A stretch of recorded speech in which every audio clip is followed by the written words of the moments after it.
Hello, algebra class. This is section 9.2, multiplying and factoring our polynomials. And hopefully you don't feel like Good Luck Charlie in our little video here, but if you do, this video will definitely clear things up for you. So just like the other videos, pause when the example is shown, work out the problem on your own, and then go back and see the explanation and the solution.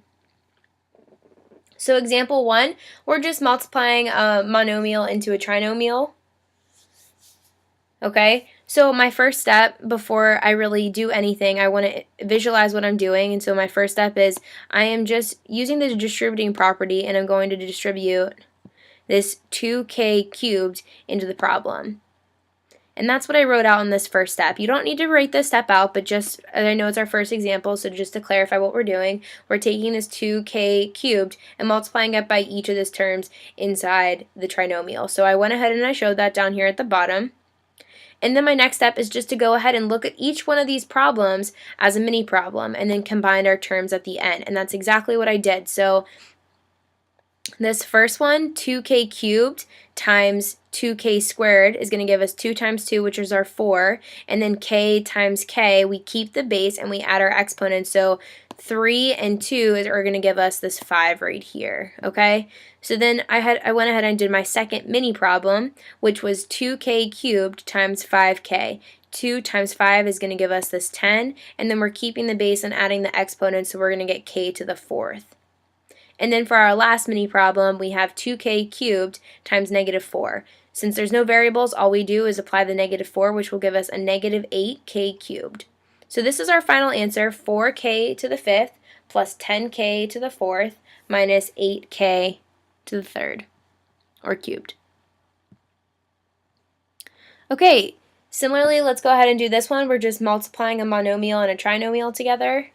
So like before when I said visualize what you're doing so you know your first step, let's just go ahead and do that step right now. I just showed again what I was doing for people who still need some clarification. But we're multiplying this term out front by each of our terms inside our parentheses. So we have 8r squared times 4r squared, which is going to give us a 32r to the 4th because we keep the base and we add our exponents. So that's where the 4th is coming from, so the 4. Now we move on to our next mini problem, which is going to be negative 8r squared times 5r. Negative 8 times 5 is going to give us this negative 40 on the bottom. We keep the base and we add our exponents, and that's where we're getting the r cubed. And then we move on to our last mini problem, and we have 8r squared just times a constant 7. 8 times 7 will give us 56, 56r squared. So our final answer is 32r to the 4th minus 40r cubed plus 56r squared. So for example 3, it says find the greatest common factor of the coefficients and of the variables. So I went ahead and I just created a little chart for us. We should be getting in the habit of thinking in our head what the coefficients and the GCF of the coefficients and variables will be. But just to break it down, this first one is 18x to the 6th plus 12x cubed. We should see when we look at 18 and 12 that our greatest common factor that's going to go in there is going to be 6. Because if we pull the 6 out of the 18 and we divide, we're going to get 3. If we divide 12 by 6, we'll get 2. So they can't be simplified any more than that. Now we want to look at our variables and the exponents. Since both terms has a variable, we know that it's going to be the term with the lowest degree, so it's x cubed. And x cubed will go into x to the 6th because we know that this is really just x to the 6th being divided by x to the 3rd. And when we divide, we really subtract, so this is really x cubed. Okay? So keep that in mind. So our coefficient for the GCF is 6, the variables, it's x cubed. So now let's look at the second one. We have 15x cubed minus 25x squared plus 55x.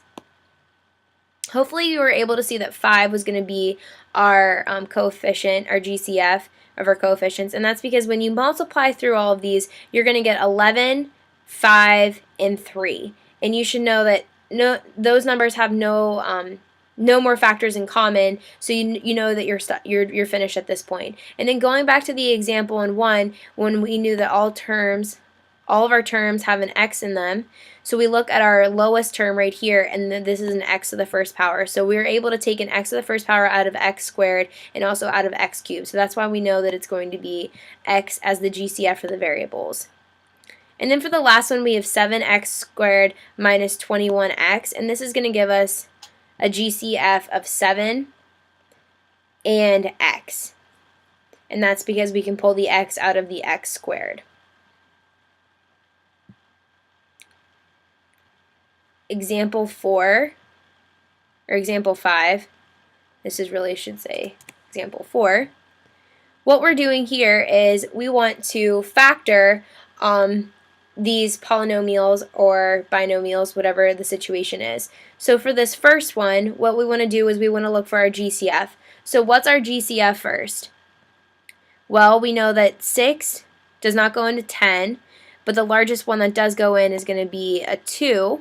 And then we want to look at our x's. We know that they both have an x in them, so we want to look at our lowest term, and our lowest term is an x. So we're going to be able to pull out a GCF of 2x. So what you want to be thinking is you want to be able to divide each of your terms by 2x. And when we do that, we're going to get 2x, and we're going to pull that outside. And then we have 3x squared minus 5.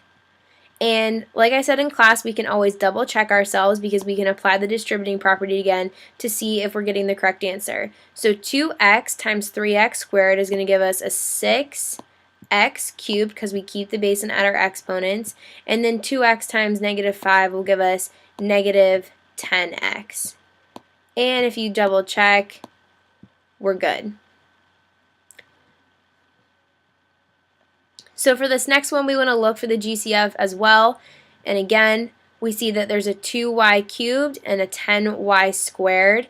We should see that 2 is as high as we can go because nothing else higher than 2 will divide into 2 itself. So we should not go higher than 2. And then since both of our terms have a y in them, now we can look at what is the greatest common factor in our variables. So our greatest common factor would be y squared because y squared will divide into y cubed because remember we don't divide exponents, we subtract them. So it would really be 3 minus 2. So we can go ahead and say that our greatest common factor is going to be 2y squared for this problem.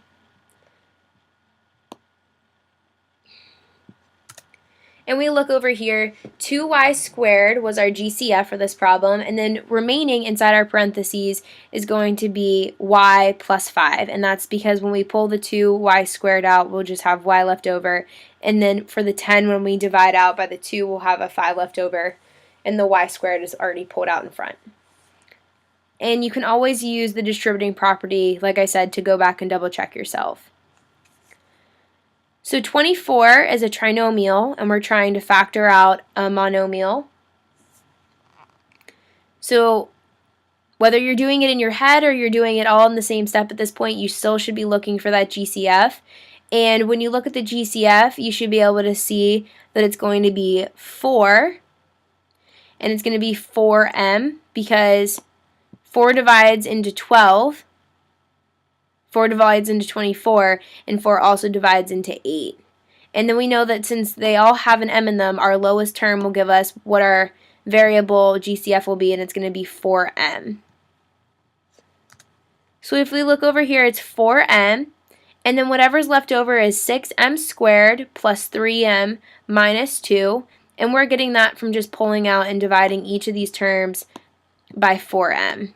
So when we divide each of these terms by 4m, hopefully you guys are able to do it in your head, but if not, it's always, I can write it out right here for you. When we divide by 4m for each of these, we're going to get 6m squared remaining when we divide 24 by 4. We're going to get 3m remaining when we divide 12 by 4. And then negative 2 when we divide negative 8 by 4. So that's where those are coming from. And then for the exponents, we keep the base and we subtract the exponents. And then for D, we want to be looking for our GCF again. So if we look at each of these terms, we should be able to see that our GCF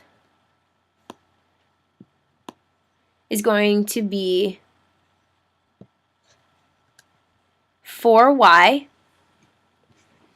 and that's because each of these terms has a common factor of 4 in it. And then each of the variables, if you look at our lowest term, it's not written in standard form, that's why I rewrote it right here. But if you look at our lowest term, it's a y, and since each term has a y in it, we know that that's the highest it can go. So we have our 4y out front, and then all you want to do is divide each of those terms by 4y, and you'll get 2y squared plus 3y plus 4. So that's going to be our final answer right here. Right here. So hopefully you got that. If you're still finding this difficult, then come talk to me and I can give you extra practice or help you figure out if you have a specific question. But if you're still confused, I am always available in morning home base and afternoon home base if you have a quick question. If you want to work one-on-one, I can meet with you during resource time. I can also meet during the library periods 9 and 10. And like always, if you want extra tutoring after practice, or after school, I can work with you at the BOT program for one-on-one free tutoring. So just let me know whatever you decide in case you need more help. I can always provide extra examples and just explain things as many times as I need to. So good luck on the test.